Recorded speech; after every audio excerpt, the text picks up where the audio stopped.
आज हम स्टार्ट करेंगे चैप्टर 12 जिसका नाम है सरफेस एरियाज एंड वॉल्यूम। इसके अंदर हम पढ़ने वाले हैं हमारे पास जो ऑब्जेक्ट होते हैं उनका हम सरफेस एरिया कैसे निकालेंगे और वॉल्यूम कैसे निकालेंगे।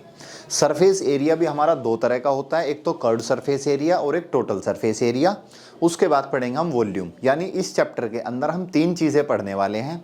तो इन तीन चीज़ों को पढ़ने से पहले आपको थोड़ा बेसिक पता होना चाहिए कि एक्चुअल में हमारा एरिया होता क्या है, वॉल्यूम क्या होता है। अगर आप इनको समझ गए कि हमारा एरिया क्या होता है, वॉल्यूम क्या होता है, कर्व्ड सरफेस एरिया एक्चुअल में होता क्या है, अगर आपने इन चीज़ों को समझ लिया तो आपको फॉर्मूले रट्टा मारने की ज़रूरत नहीं पड़ेगी और आपको क्वेश्चन कैसे भी घुमा फिरा के वो दे दे आप उसको इजीली सोल्व कर लोगे। और अगर आपने ये चीज़ें नहीं समझी कि वॉल्यूम होता क्या है, सरफेस एरिया होता क्या है, कर्व्ड सरफेस एरिया क्या होता है, तो फिर आपको क्वेश्चन जहाँ भी थोड़ा बहुत घुमा दिया तो आप वहीं पर उसका आंसर मतलब नहीं दे पाओगे फिर सही से। तो पहले हम जितने भी हमारे इसके अंदर ये ऑब्जेक्ट यूज़ होने वाले हैं, जैसे क्यूब हो गया, क्यूबॉइड हो गया, सिलेंडर हो गया, कोन हो गया, स्फेयर और हेमिस्फेयर, तो हम पहले इनके फॉर्मूले देखते हैं और समझते हैं कि एक्चुअल में फॉर्मूले बने कैसे हैं। ठीक है, तो अब हमारे पास क्या है, क्यूब है हमारे पास। तो क्यूब की अगर मैं मान लो, क्यूब उसको कहते हैं जैसा आपने एक लूडो का दाना देखा हो, चारों तरफ से वो बराबर होता है, उसकी लंबाई, चौड़ाई, ऊंचाई और मोटाई आप देखोगे सारी चीज़ें बराबर होती हैं उसकी। ठीक है, तो मेरा ये क्यूब है उस तरह से। अगर मैं इस क्यूब की साइड मान लूँ कुछ भी, मान लो ए है, तो ये वाली लंबाई क्या होगी इसकी ए, और ये क्या है उसकी मोटाई, तो ये भी कितनी हो जाएगी ए, और ये इसकी ऊंचाई होगी। तो लंबाई, चौड़ाई, ऊंचाई, केवल तीन ही डायमेंशन होते हैं मेरे किसी भी चीज़ के। भाई जैसे मान लो मेरे पास क्या है, ये मोबाइल है, अब इसके तीन ही डायमेंशन होंगे। एक तो ये लंबाई होगी, यहाँ से यहाँ तक ये लंबा कितना है मोबाइल मेरा, ठीक है।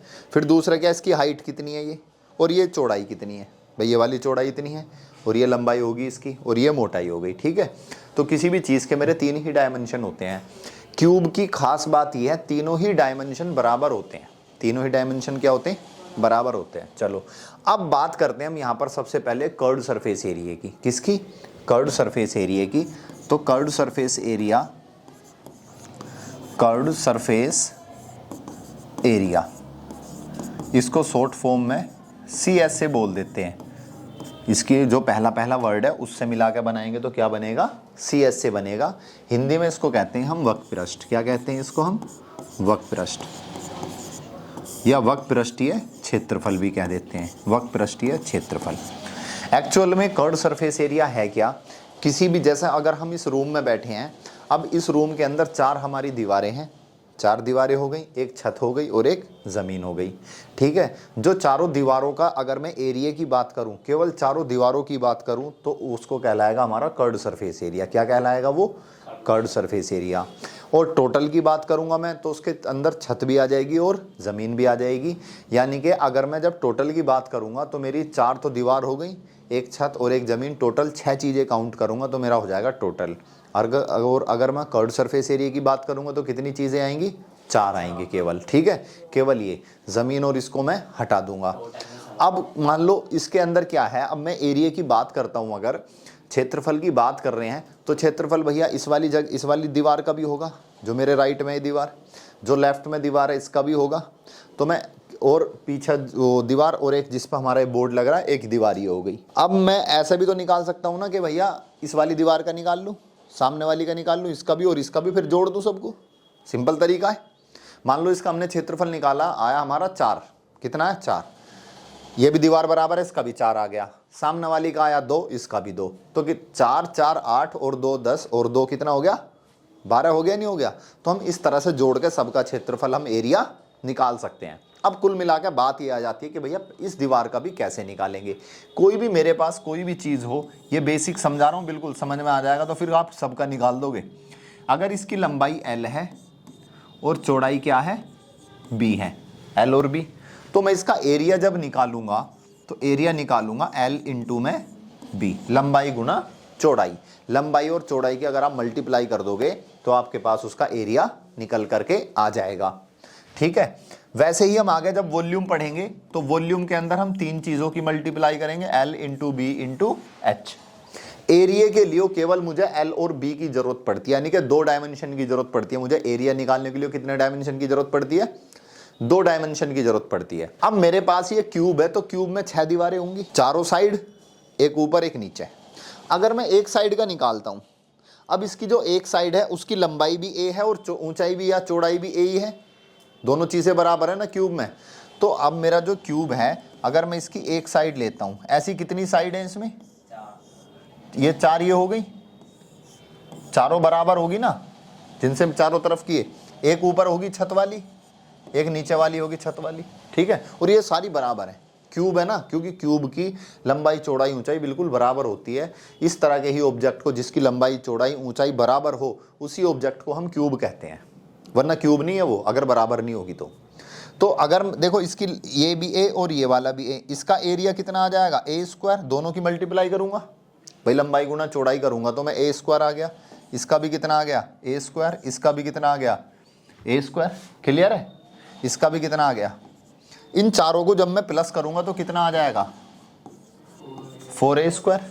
तो 4a स्क्वायर हो गया मेरा, इसका क्या है? Curved surface area. क्या हो गया? यानी कि कर्व्ड सरफेस एरिया मेरा CS से क्या हो गया इसका? 4a square. अब अगर मुझसे टोटल पूछता है, total surface area, total surface area को बोलता हूं मैं TS से। क्या बोलता हूं? तो टोटल सरफेस एरिया भैया, ऊपर का भी a स्क्वायर ऐड कर दो, 5 हो गए, नीचे का भी ऐड कर दो, कितने हो गए? 6a square. बात आ गई समझ में? अब यहां से 2 क्वेश्चन तो आपके ये सोल्व हो गए। जब आपसे कहा जाएगा कर्व्ड सरफेस एरिया, तो आप तुरंत सोच लोगे चारों दीवारों वाला है 4a स्क्वायर। अगर आपसे कहा गया total surface area 6a square, अब यहां पर और आपको कैसे घुमा सकता है वो, किताबों में आपको केवल 2 ही फॉर्मूले मिलेंगे ये, लेकिन क्वेश्चन कैसे घुमाता है कि भैया हमारा एक क्यूब की तरह डब्बा है, या मान लो क्यूब की तरह पूरा एक कमरा है, उसकी चारों दीवारें और छत बिल्कुल बराबर है, हमने ऐसा कमरा बनाया एक। अब उसके अंदर मुझे पेंट कराना है, तो बताओ कितने एरिया पे पेंट होगा? जब हम पेंट कराएंगे उस पर, तो जाहिर सी बात है जमीन पे तो कराएंगे नहीं, तो केवल चारों दीवारों पे और एक छत पे। तो फॉर्मूला क्या बनेगा? 5a square. क्या बनेगा? 5a square. ये हमें खुद सोचना है। कभी कभी ये कह सकता है कि हमने ऐसा एक बॉक्स बनाया कि उसके अंदर क्या, ऊपर से हमने उसको खुलावा रखा है, एक बॉक्स बनाया, क्यूब बॉक्स है वो, घन के जैसा बॉक्स है और ऊपर से वो खुला हुआ है, तो उसको बनाने बताओ कितना गत्ता लगा? तो अब हम जब उस गत्ते को कैलकुलेट करेंगे, चारों दीवार और एक उसकी जमीन होगी जो उसका बेस हो गया, तो टोटल कितने बैठेगा वहां भी? 5a square.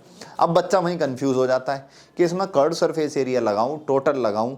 अब वो कर्व्ड लगा देगा तो भी आंसर गलत आएगा, क्योंकि कर्व्ड के अंदर तो चारों दीवारों होगी, तो उसके हिसाब से तो गत्ता कम लगा, लेकिन उसकी जमीन पर बेस पे भी तो गत्ता लगेगा, नहीं लगेगा? और अगर वो टोटल लगा दे तो गत्ता फालतू बैठ रहा है उसका। ठीक है, तो यहाँ पर आपको चीजें समझनी पड़ेगी क्वेश्चन में कहा क्या गया है। ठीक है, तो ये हो गए हमारे मेन फॉर्मूले कर्व्ड सरफेस एरिया का और टोटल सरफेस एरिया का। कैसे आया? बिल्कुल क्लियर, कोई दिक्कत यहाँ पर? अगर ये समझ में आ गया तो आपको आने वाले भी सारे ही समझ में आ जाएंगे। अब आ जाते हैं घनाभ पर। घनाभ मेरा एक ऐसा ऑब्जेक्ट होता है, जैसे आपने संदूक देखी हो, सेफ अलमारी होगी घरों में होती है नहीं, तो वो क्या घनाभ के जैसी होती हैं उनकी, मतलब ऐसी कोई ऑब्जेक्ट जिसकी लंबाई चौड़ाई ऊंचाई बराबर ना हो। ठीक है, चाहे कोई 2 चीज बराबर हो सकती है, मान लो लंबाई चौड़ाई बराबर हो लेकिन ऊंचाई बराबर ना हो। अगर तीनों ही बराबर होगी तो हमारा वो क्यूब बन जाएगा। इसके अंदर क्या है? तीनों बराबर नहीं होंगी। जब तीनों बराबर नहीं है तो मैंने लंबाई को L बोल दिया, चौड़ाई को B बोल दिया और इसकी ऊंचाई को H बोल दिया। ठीक है, अब इसका बड़े ध्यान से समझना है। अब मुझे क्या है, इसका सरफेस एरिया निकालना है। ठीक है, चारों दीवारों का भी निकाल सकते हैं हम कर्व्ड सरफेस एरिया, क्योंकि जैसा हमारा कमरा है, तो कमरा क्या है? ये हमारा क्यूबॉइड के जैसा है, क्योंकि इन दीवारों की लंबाई ज़्यादा है, उसकी कम है, छत की अलग है। तो अब मैं इसका कर्व्ड सरफेस एरिया निकालूंगा तो चारों दीवारों का लेना पड़ेगा। किसका लेना पड़ेगा? चारों दीवारों का। अब पहले मैं पूरे का देखता हूँ इसका, पहले एक एक दीवार का निकालते हैं। ये होगी सामने वाली दीवार, ये वाली दीवार ले लूँ, ये वाली ले ली मैंने दीवार। ठीक है, ये वाली। ठीक है, जिसको मैं येलो कलर से एक बार तुम्हें करके दिखा दूं, ये वाली मैंने ये दीवार ले ली। अब इस दीवार के 2 डायमेंशन है, ये तो L हो गया, और ये वाला डायमेंशन क्या मेरा? H। क्या है ये वाला डायमेंशन?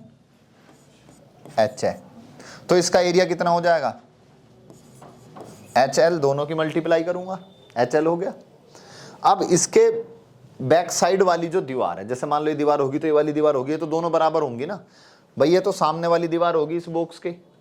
अब जैसे सपोज करो मेरे पास ये मोबाइल है, अब जितनी इसकी यहाँ से फ्रंट वाली होगी, इसके जो बेस वाला है एरिया, जो पीछे वाला, उस भी तो इतना ही लंबा चौड़ा है, तो इसके जो पीछे वाला होगा वो भी सेम इतना ही होगा। वो भी कितना होगा मेरा, HL होगा। ये आगे पीछे के हो गए दोनों। अब इस साइड वाले पे आ जाओ और इस साइड वाले पे आ जाओ। अगर मैं इस साइड वाला कौन सा है उसको पिंक कलर से कर देता हूं, गुलाबी कलर से, एक ये वाला हो गया और एक यही तो होगी साइड मेरी। अब इस साइड में क्या आएगा देखो, B और H। साइड में कितना आएगा मेरा, ये कुछ इस तरह से है,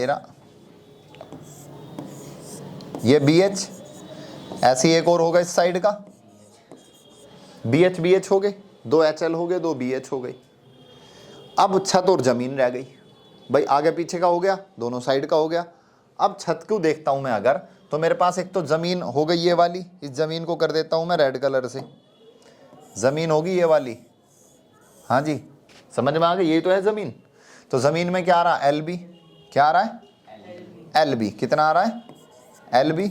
एक नीचे वाला हो गया और एक ऊपर वाला, दोनों LB। यानी कुल मिला के अब मैं इसका टोटल आ गया, सारी दीवारों का आ गया। अब मैं इसका टोटल सरफेस एरिया निकाल रहा हूं। पहले क्या निकाल रहा हूं मैं, total surface area, TSA, total surface area. LB कितने, नीचे से स्टार्ट कर लो, LB कितने मेरे पास, 2, तो मैं क्या लिखूंगा, 2LB। अब ये साइड वालों पे आ जाओ, किसी को भी पहले आगे पीछे लिख लो, उससे कोई फर्क नहीं पड़ेगा। साइड वाले आगे मेरे दोनों, साइड वाला कितना था मेरा, BH, कितने हैं BH, तो मैंने 2BH लिख लिया। अब क्या बचा है मेरा, ये HL बचा, कितने हैं HL, 2HL, 2 कॉमन आ गया इसमें से। तो आपने फॉर्मूला पढ़ा होगा क्यूबॉइड का, LB plus BH plus HL, ये तो हो गया टोटल सरफेस एरिया। अब इसके अंदर आपसे कहा गया है कर्व्ड सरफेस एरिया, कितना, कर्व्ड सरफेस एरिया में ये ऊपर नीचे का ये हटा दो LB, भाई ऊपर नीचे का LB हटा दो ना, क्या बचा हमारे पास, 2 BH और 2 HL, H दोनों में आ रहा है, कॉमन आ रहा है। और यहाँ क्या बचेगा मेरा, ये B और B प्लस L और H के आ गया बाहर। किताबों में इसको ऐसे लिख देते हैं बस, 2L को पहले लिख लिया, L प्लस B इंटू में H। इसको क्या बोलते हैं हम, कर्व्ड सरफेस एरिया। अब इसके अंदर भी वही वाली बात लागू होगी कि भाई हम कमरे में पेंट करा रहे हैं, कमरा कैसा, क्यूबॉइड के जैसा है, क्योंकि लंबाई, अच्छा सवाल में ये नहीं कहेगा कि ये क्यूबॉइड है, वो लंबाई दे देगा, चौड़ाई दे देगा, ऊंचाई दे देगा। अब आपको देखनी तीनों चीज़ें बराबर हैं तो क्यूब है, और बराबर नहीं है तो क्यूबॉइड है। अब जब उसमें कहा भी आपको कमरे में पेंट कराना है, पेंट कराओगे तो जमीन पे नहीं कराओगे, बिल्कुल दिमाग में क्लियर होना चाहिए। या कभी देखा है जी हमारे घर में जमीन पे भी पेंट हो रहा है, तो जमीन पे पेंट नहीं होगा तो एक LB कम होगा, केवल कितना कम होगा, दोनों LB कम नहीं कर सकते आप, छत में तो होगा ना, तो एक LB रहेगा और 2 HL रहेंगे और 2 ही BH रहेंगे। तो इसके अंदर क्या लगेगा बताओ, अगर मैं पेंट करता हूं कमरे में तो फिर क्या, कौन सा फॉर्मूला लगेगा, एक LB कितना और 2 BH और 2 ही HL, बस। ठीक है, ये कब करना है, जब कमरे में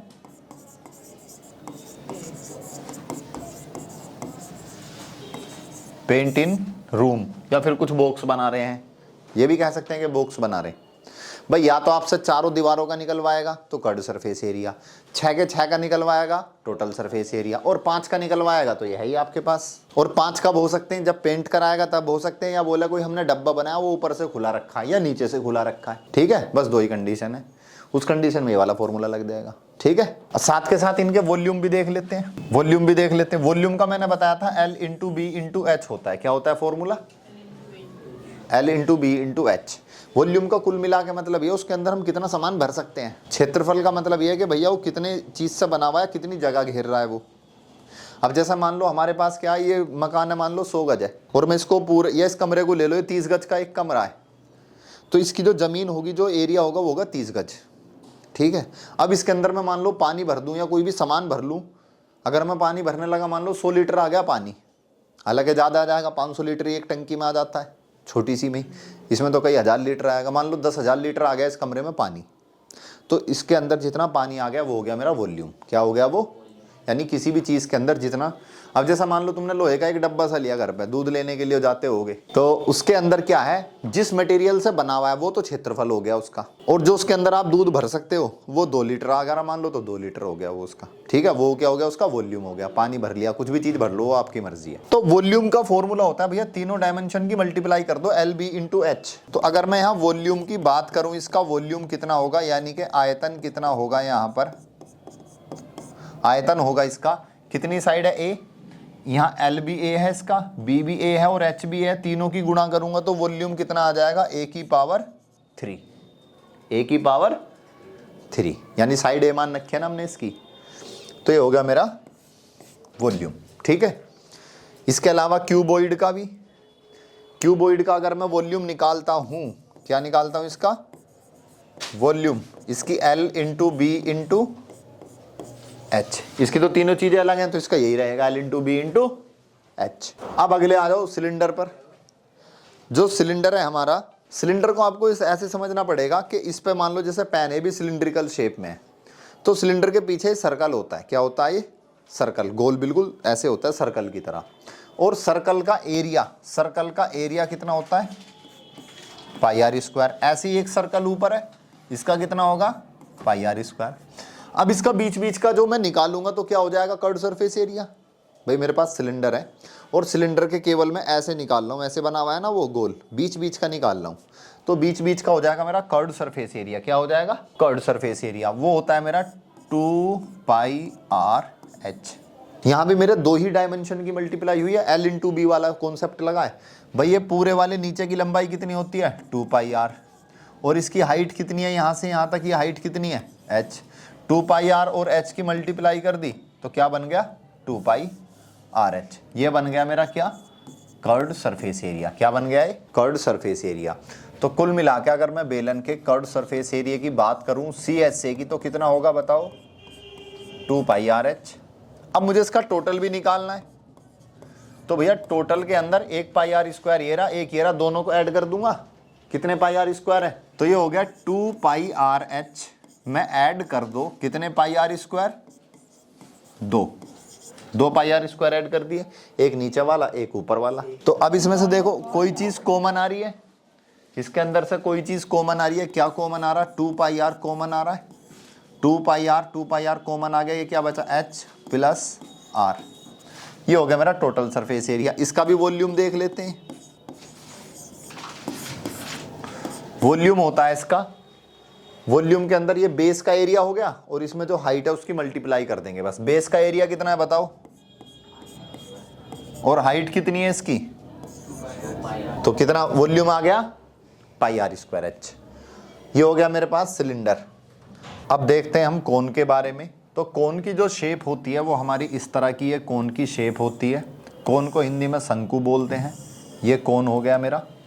कोन बेसिकली जो है हमारा सिलेंडर में से ही काट के बना देते हैं। सिलेंडर में से कैसे काट के बना दिया हमने, मान लो ये मेरे पास सिलेंडर है, ये सिलेंडर था और मैंने क्या हुआ इसको काटना शुरू कर दिया, तो ये वाला जो हिस्सा है मेरा ये जो कट गया, जो हिस्सा मेरा कट गया, यानी कि ये वाला हिस्सा जो मेरा कट गया, कटने के बाद क्या बचेगा मेरे पास, ये बचेगा मेरे पास कोन बचेगा। ठीक है, क्या बचेगा मेरे पास, ये कोन बचेगा इस शेप का। ठीक है, अब जो मेरा ये कोन होता है इसकी जो रेडियस मान ली मैंने ये r, और इसकी जो हाइट है ये हाइट हो गई h। इसमें एक चीज़ और होती है हमारी स्लैंट हाइट, जिसको हिंदी में बोलते हैं तिर्यक ऊंचाई। तो स्लैंट हाइट होती है मेरी l। अब इसके आ जाता हूँ मैं किस चीज़ पर, इसके curved surface area. Curved surface area यानी कि वक्र पृष्ठ। तो वक्र पृष्ठ होता है इसका मेरा πrl। कितना होता है, πrl। अब बात ये आ जाती है कि मैं l कहाँ से लूँ। ठीक है, तो मैं l कहाँ से लूँगा। अब l निकालने का जो मेरा फॉर्मूला है, l का फॉर्मूला है मेरा, पाइथागोरस लगा देंगे इसके अंदर हम। ये राइट एंगल ट्राइंगल है ना, ये वाला देखो ऐसे राइट एंगल ट्राइंगल है, ये h है, ये r है और ये क्या l। तो मेरा इसका फॉर्मूला l² = r² + h²। तो यहाँ से मेरा ये l का, इसको मैं ये भी लिख सकता हूँ कि अगर यहाँ से मेरा स्क्वायर हटेगा तो क्या लग जाएगा, रूट लग जाएगा। तो r² + h²। इस तरीके से मैं क्या करूँगा, अपना l निकाल के यहाँ फॉर्मूले में रख दूंगा, तो मेरे पास कर्व्ड सरफेस एरिया आ जाएगा। अब इस जो मेरे पास ये कोन है, इसका जो कर्व्ड सरफेस एरिया मतलब इसके ऊपर का, है ना। और नीचे वाले का जो सर्कल, एक सर्कल भी तो आ रहा है इसमें, ये वाला, ये सर्कल भी तो आ रहा है ना ये ना नीचे। तो इस सर्कल का एरिया कितना होगा बताओ? इस सर्कल का एरिया होगा पाई आर स्क्वायर। और इसका कितना हो गया था? कर्ड सरफेस एरिया यहाँ का कितना था मेरा? Curved surface area pi r l. कितना है? Pi r l. अब मैं टोटल सरफेस एरिया बताऊंगा तो pi r l plus pi r square. तो अगर मैं total surface area of cone निकालता हूँ तो curved surface area pi r l, pi r l में किसको ऐड कर देंगे? साथ में पाई आर स्क्वायर को। अगर मैं इसमें से पाई आर कॉमन ले लूँ तो पाई आर कॉमन लेने के बाद मेरे पास आएगा एल प्लस आर। ये आ गया मेरा टोटल सरफेस एरिया किसका? कोन का। अब इसके वॉल्यूम की भी बात कर लेते हैं। तो अगर मैं इसके वॉल्यूम की बात करूं, वॉल्यूम क्या होता है मेरे कोन का? वॉल्यूम जो होता है हमेशा सिलेंडर का 1/3 होता है इसका। भाई पूरा सिलेंडर उसमें से मैंने काट दिया तो इसका वॉल्यूम कितना बचेगा? आपका 1/3 यहाँ पर आपका बचने वाला है। जैसे सपोज करो मेरे पास एक सिलेंडर है, उसका वॉल्यूम है 30 लीटर। अब मैंने उसको काट के उसी हाइट का एक क्या बना दिया? कोन बना दिया। तो उसका वॉल्यूम कितना हो जाएगा? 10 हो जाएगा, 1/3। तो कुल मिलाकर वॉल्यूम का फॉर्मूला क्या था मेरा? पाई आर स्क्वायर एच सिलेंडर का था, इसको 3 से डिवाइड कर देंगे तो ये मेरा वॉल्यूम आ गया किसका? मेरा कोन का वॉल्यूम। ये थे हमारे कोन के बेसिक फॉर्मूले, ये जरूर याद रख लेना। एल निकालने वाला फॉर्मूला हमारा क्या है। अब इसके बाद आ जाते हैं स्फेयर पर और हेमिस्फेयर पर। स्फेयर का बेसिकली एरिया जो होता है मेरा, स्फेयर है रेडियस आर, स्फेयर का एरिया होता है मेरा कितना? 4 पाई आर स्क्वायर। कितना होता है? 4 पाई आर स्क्वायर। और इसका जो वॉल्यूम होता है वो होता है 4/3 पाई आर क्यूब। अब इसके अंदर काफ़ी बार बच्चों को एक कन्फ्यूजन रहती है कि सर कर्ड सरफेस एरिया भी होता, तो भैया पूरा गोल है, इसका कर्ड सरफेस एरिया नहीं होगा। इसका कितना होगा आपका? 4 पाई आर स्क्वायर। तो स्फेयर के आपके 2 ही फॉर्मूले हैं। लेकिन हेमिस्फेयर की वही मैं बात करूं, हेमिस्फेयर का क्या है? अगर मैं एरिया निकालता हूं तो भैया देखो ये मेरा पूरे का था 4 पाई आर स्क्वायर। अब मैंने इसको आधा काट दिया तो आधे का कितना बचा मेरा? 2 pi r square. 4 pi r square का आधा करेंगे तो कितना होगा? 2 पाई आर स्क्वायर।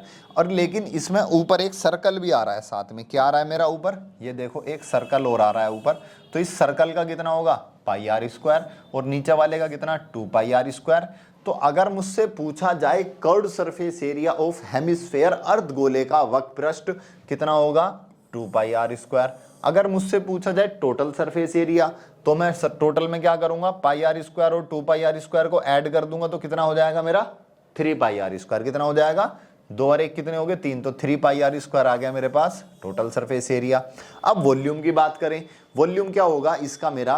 कि भैया अगर मेरे पास ही इस तरह से कोई गोल मान लो, नारियल ही मान लो, और मैंने इसको काट दिया तो जितना पानी पूरे में आ रहा था अब कटने के बाद कितना आएगा इसमें? आधा आएगा। उसका कितना आएगा?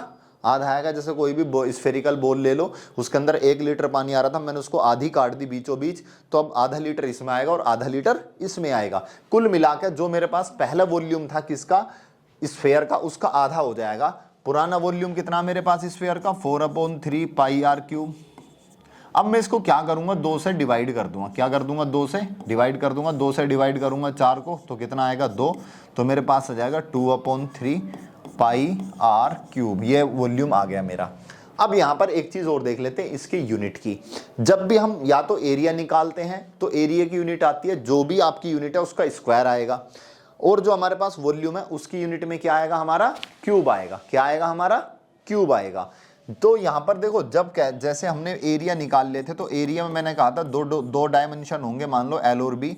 तो ये 1 मीटर इसका हो गया, दूसरा डायमेंशन भी मीटर में था, तो मेरा एरिया हमेशा निकल के किस में आएगा? मीटर स्क्वायर में या फिर सेंटीमीटर स्क्वायर में आएगा। तो कुल मिलाकर जो भी यूनिट होगी, यूनिट ये चेंज हो सकती है लेकिन ऊपर क्या आएगा? हमेशा स्क्वायर ही आएगा। अगर मैं वॉल्यूम की बात करूं, वॉल्यूम में क्या होगा मेरा? वॉल्यूम था मेरा 3 डायमेंशन की मल्टीप्लाई हो रही है, तो भैया जैसा भी यहाँ 2 की मल्टीप्लाई हुई है तो इसका मतलब यहाँ तो 3 mm कितना हो जाएगा? मीटर क्यूब हो जाएगा। तो जहाँ भी क्यूब आएगा ना तो मीटर क्यूब हो सकता है, सेंटीमीटर क्यूब हो सकता है, ठीक है, या किलोमीटर क्यूब। तो इस तरह का जहाँ भी क्यूब आ जाएगा वो मेरा किसके अंदर आएगा? वो मेरा वॉल्यूम के अंदर ये यूनिट हो गई। तो ये था हमारा बेसिक। इस चैप्टर को पढ़ने से पहले हमें बेसिक पढ़ना बहुत ज़रूरी था। अब आप करोगे क्या, एक बार इन सारे फॉर्मूलाज को अपनी कॉपी में लिखोगे, इनको बार बार लिख के इनकी प्रैक्टिस करोगे। आपने 3 से 4 बार इनको समझ के लिख लिया ना, तो गारंटी दे रहा हूँ कि आपको जो ना कभी फॉर्मूले याद करने की जरूरत नहीं पड़ेगी। और एग्जाम में कैसे भी क्वेश्चन आपसे घुमा फिरा के पूछ ले, आप बिल्कुल उस क्वेश्चन को बहुत अच्छे से करके आ जाओगे। बस शर्त यह है कि आपने फॉर्मूले को समझ के लिखा हो। तो मैंने सारे फॉर्मूले आपको यहाँ पर समझाए हैं बिल्कुल, कौन सा फॉर्मूला कैसे आया है। तो आप जो है इन फॉर्मूलों को 2 से 3 बार खुद बना के देख लें, इनको याद कर लें। उसके बाद जो है फिर एक्सरसाइज पे हम आ जाएंगे। तो अगली क्लास में हम एक्सरसाइज स्टार्ट करेंगे। तो एक्सरसाइज जब स्टार्ट करेंगे अब आपको बहुत ही अच्छे से समझ में वो आ जाएगी। ठीक है दोस्तों, मिलते हैं आपसे अगले सेशन में। तब तक के लिए thank you so much and good bye.